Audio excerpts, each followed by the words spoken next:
aleluia, para sempre.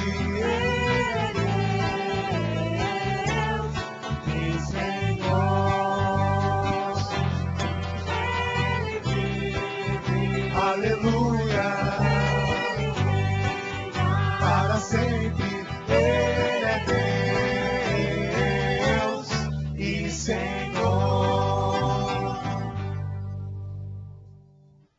O Senhor esteja convosco. Proclamação do Evangelho de Jesus Cristo segundo São João.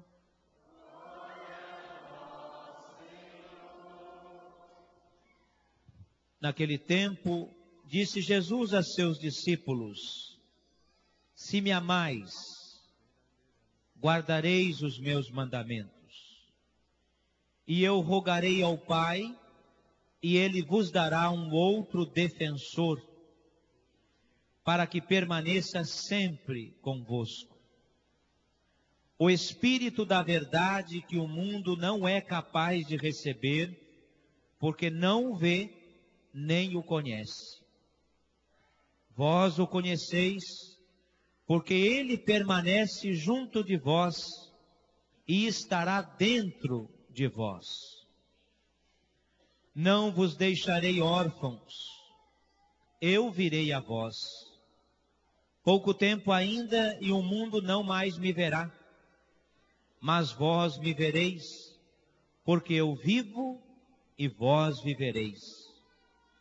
Naquele dia sabereis que eu estou no Pai, e vós em mim, e eu em vós. Quem acolheu os meus mandamentos e os observa, esse me ama. Ora, quem me ama será amado por meu Pai, e eu o amarei e me manifestarei a ele. Palavra da salvação. Glória a vós, Senhor.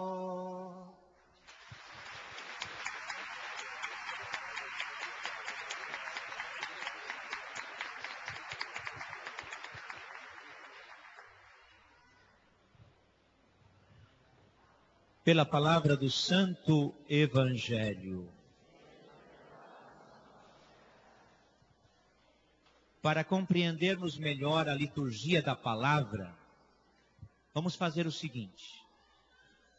Vamos tomar a primeira leitura e tentar perceber qual o destaque maior da primeira leitura.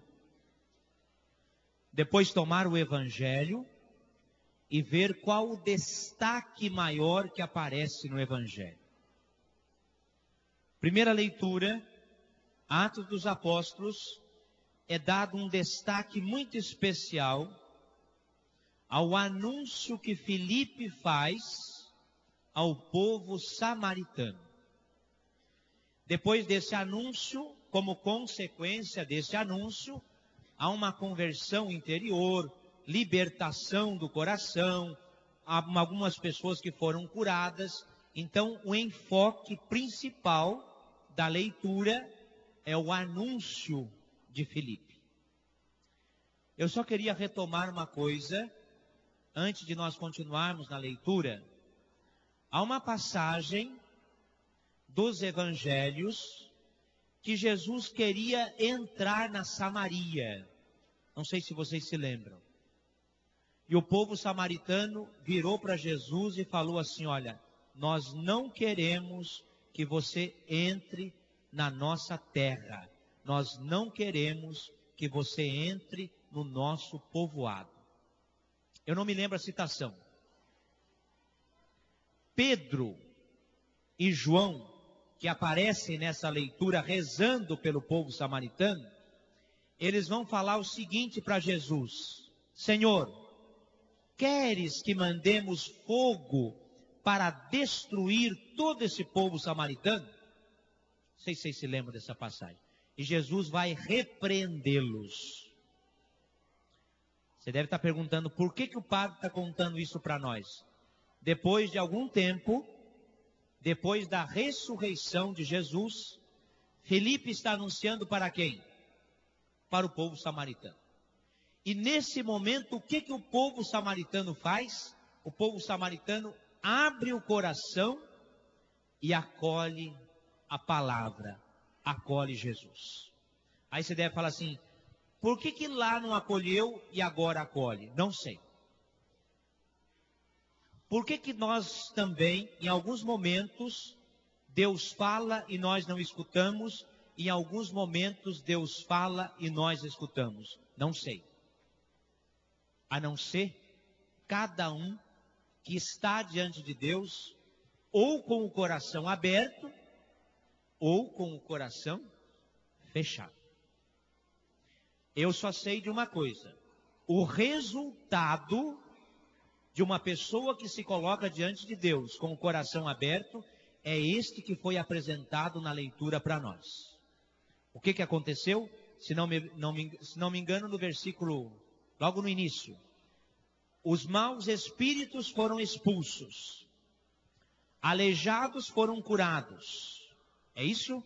Aleijados foram curados, maus espíritos foram expulsos. Ou seja, houve uma libertação interior daquelas pessoas. O que libertou aquelas pessoas? O anúncio que Filipe tinha feito, ou seja, a palavra. Quando nós vamos para a missa, ou nós vamos com o coração aberto, ou nós vamos com o coração fechado. Ou o anúncio da palavra, ele passa pelos ouvidos e chega ao coração, ou, como diz o mineiro, malemar, escutamos a palavra. E a libertação, ela vai acontecer somente na medida que nós escutamos e acolhemos esta palavra. Deus, ele sempre tem uma coisa nova a fazer na nossa vida. Deus, ele sempre renova a nossa vida. Na medida que nós o escutamos, na medida que nós abrimos o nosso coração, ele vem ao nosso encontro, ele faz com que a nossa vida seja sempre renovada. Não há dúvida nenhuma que a missa é o lugar privilegiado do anúncio da palavra e lugar privilegiado da escuta da palavra e o lugar privilegiadíssimo da libertação interior. Ou seja, oportunidade de nós expulsarmos os maus espíritos, que nem sempre é o demônio. Há muitos maus espíritos que é uma própria criação humana. Por exemplo, se eu resolvo brigar com as pessoas, se eu resolvo ficar magoado com as pessoas, chateado com as pessoas, mesmo que alguém tenha causado isso dentro de mim, mas se eu guardo tudo isto, é um mau espírito que eu mesmo criei. Isso não faz mal para o outro, isso faz mal para mim mesmo. A palavra liberta? Não há dúvida nenhuma. Na medida que eu escuto, que eu coloco Deus dentro de mim, esta palavra liberta. Um outro ensinamento bonito dessa leitura: quem de nós aqui não reza pelo outro? E nós rezamos, às vezes até muito tempo, pela conversão de uma pessoa, para que essa pessoa mude de vida. Às vezes desanimamos. A leitura de hoje nos ajuda a não desanimar, a não desistir de rezar pelas pessoas. Pode ser que agora a pessoa não escute, mas amanhã a pessoa vai escutar. Pode ser que nesse domingo a palavra não me falou nada. O padre falou e não adiantou nada. Os leitores leram as leituras e não serviu para nada. Pode ser que esse domingo não serviu para nada. Pode ser que o próximo domingo eu saia completamente renovado. Por isso, essa primeira leitura nos ajuda a entender que nós não podemos desistir. nós não podemos desanimar. Do Evangelho, o enfoque principal é Jesus dizendo que vai nos doar o defensor. Quem é o defensor? O defensor que fala o Evangelho já é a promessa do Espírito Santo. Vamos tomar o seguinte: quando você precisa de ajuda para se defender de uma causa, quem que você procura? Quem? Um advogado, gente. O Evangelho de São João, ele fala com essas palavras: Deus enviará um defensor, Deus enviará um advogado. O Espírito Santo é o nosso advogado. E vocês sabem por que a gente arruma advogado? Por que uma pessoa tem que arrumar advogado? Por que uma pessoa tem que arrumar advogado? Por que ele não pode ele mesmo se defender? Porque nós não temos conhecimento das leis e no fundo, nós não sabemos usar as palavras certas para nos defender. Qual é que é a missão do Espírito? A missão do Espírito é exatamente essa: fala por nós, nos defende de todos os males, nos ajuda naquilo que nós não podemos. E o que a leitura fala? A leitura fala que nós devemos amar, mas às vezes nós não sabemos amar. Quem que pode nos ensinar a amar? O Espírito. A leitura do Evangelho fala que nós devemos nos esforçar para guardar os mandamentos. Às vezes nós não conseguimos guardar os mandamentos. Quem que é capaz de nos ajudar a guardar os mandamentos? O Espírito. Nosso advogado, nosso defensor. Como é que o Espírito Santo vem? Como é que o Espírito Santo se manifesta na vida de uma pessoa?